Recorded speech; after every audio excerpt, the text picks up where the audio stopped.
안녕하십니까. 거꾸로 투자하는 쇼킹 부동산입니다. 작년 부동산 꼭대기 상황에서 전문가들이 가장 많이 한 이야기가 무엇일까요? 실거주 내 집 마련은 언제라도 좋다고 이야기를 했죠. 자, 그런데 그걸 믿고 매수한 사람들의 피해가 너무 커진 상황입니다. 영상 전에 구독으로 부자 되시기 바랍니다. 이번 부동산 버블은요, 10년 전보다 훨씬 많은 영향을 줬다고 생각을 합니다. 왜냐면은 이번 부동산 가격은요, 매매값만 올라간 것이 아닌 전세값 동반 상승을 불러왔다는 부분입니다.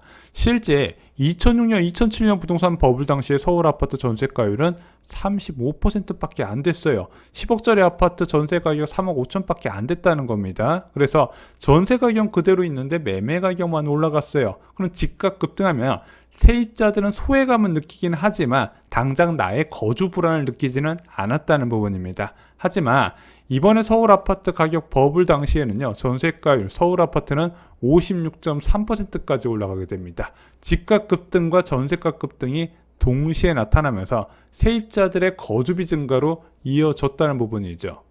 게다가 어설픈 계약갱신 청구권 사용 기준 때문에 이게 집주인과 세입자 갈등이 굉장히 커졌거든요.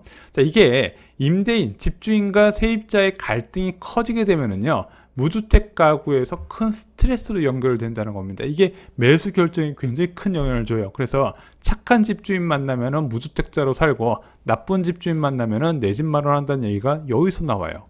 그래서 아무리 폭락론자라고 하더라도 늘어난 전세금과 집주인과의 갈등, 나만 집 없다는 불안감, 이런 게 동시에 합쳐지면서 야, 그럼 청약이라도 해볼까? 청약 경쟁률은 역대 최고로 찍고 만점 수준이 아니면 접근도 안 타네. 자, 그러다 보니까 2020년 하반기하고요, 2021년은요 솔직히 무주택자한테 굉장히 힘든 시기였어요. 그래서 지금 저희 블로그에 상황 말씀해 주시고 상담 받으시는 분들 이야기 들어보잖아요.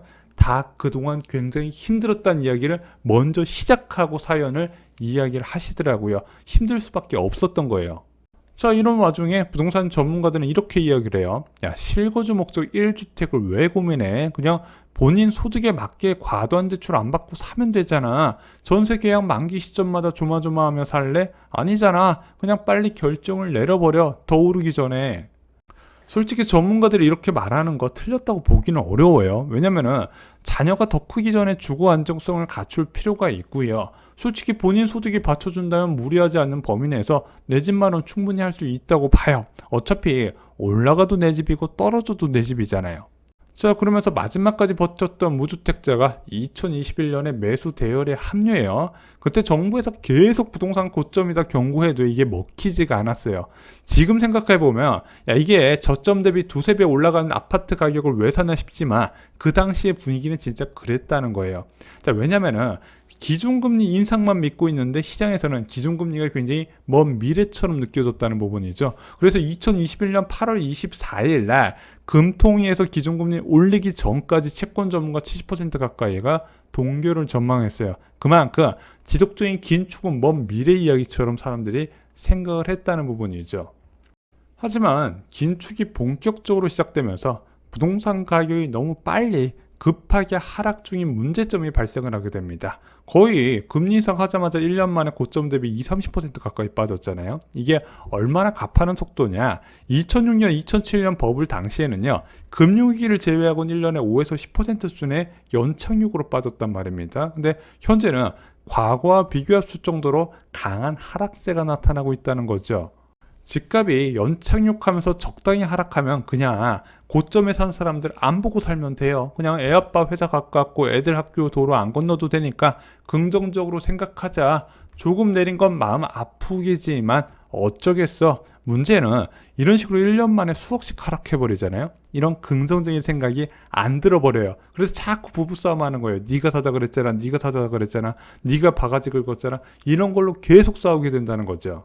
자, 최근 이슈가 되고 있는 자사주 매입 아시죠? 카카오뱅크 직원 1인당 1억 원이 손해가 났네. 크래프톤 직원은 1인당 6천만 원의 손해가 났네. 그래서 투잡도 뛰고 이혼 준비도 하고 있더라. 지금 회사 분위기가 최악이더라. 근데 지금 6천만 원 손실 난 사람, 1억 원 손실 난 사람도 이렇게 지금 스트레스를 받고 있는데 실제 작년 고점에 아파트 매수한 사람들은요, 지금 2, 3억 원 기본으로 하락이 깔고 가고 있다는 거죠. 문제는 여기서 끝이 아니라 더 하락할 가능성이 많다는 게 사람 미치게 만든 노릇이라는 거예요.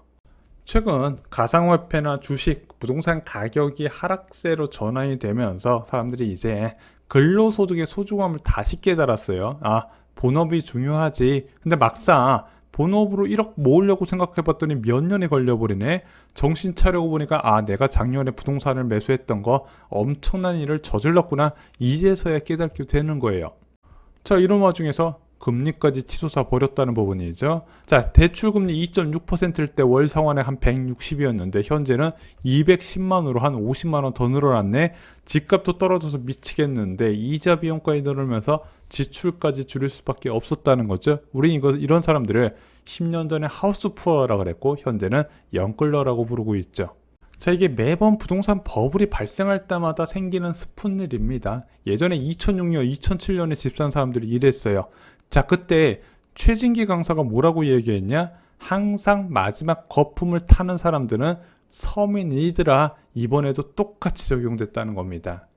자, 이렇게 꼭대기에 산 사람들은요, 집값이 폭락해도 팔지는 않아요.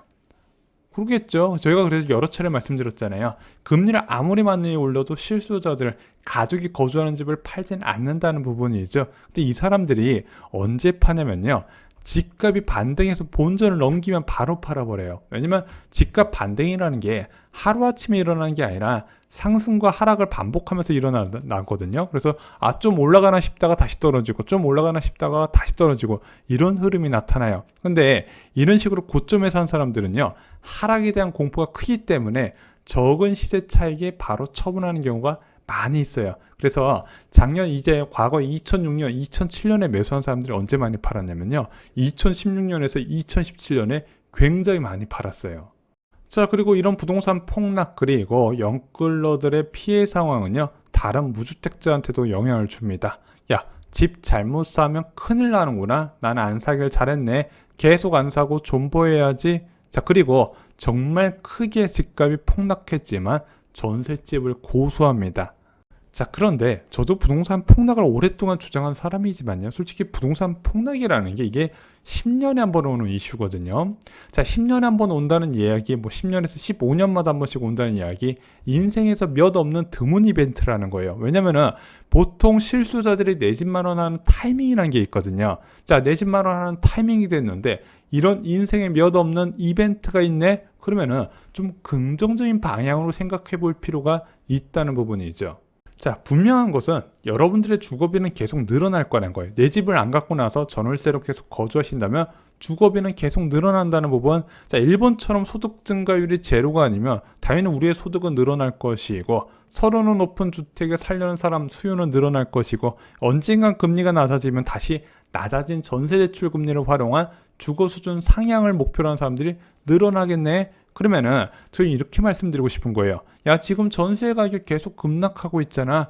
이거는요, 일시적인 금리 인상에 따른 전세값 하락이에요. 이것을 영원할 거라고 생각하시면 착각이라고 보는 부분이죠. 그래서 전세 가격이 낮아지게 되면 나의 주거비가 낮아도 좋아하지 마시고, 전세 가격이 떨어지게 되면 그에 따른 충격에 따라서 매매 가격은 더 크게 하락하거든요. 매매를 잡으시라는 부분이죠. 자, 이제 매수자가 왕인 세상에 왔습니다. 저희 구독자분들 중에서 제 이야기를 듣고 기다렸던 분들 아마 그동안 마음고생 정말로 심하셨을 겁니다. 하지만 제가 계속 강조드리지만 내년부터는요, 내가 전월세 만기 시점에 한번 매수를 고민해 보시길 권해드립니다. 더 떨어질까봐 두렵다고요?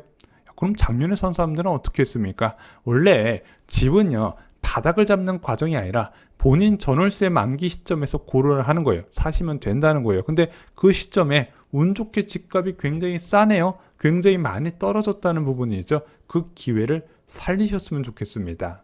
자, 나는 죽었다 깨어나도 이 폭락하는 집 못 사겠다. 그러면은 이 폭락장에도 살아남는 분양을 선택하시기 바랍니다. 분양가 상한제 아파트 쏟아지고 있습니다. 야, 민간 택지 분양가 상한제 아파트 비싸게 나왔던데 공공택지에서 나오는 건 여전히 저렴하고 폭락에서도 충분히 메리트가 있다는 부분이죠. 이와 관련된 공급 정보와 당첨 팁 저희가 청약가부에 총정리해 두었습니다. 이럴 때 당첨될 수 있다는 거 잊지 마시고요.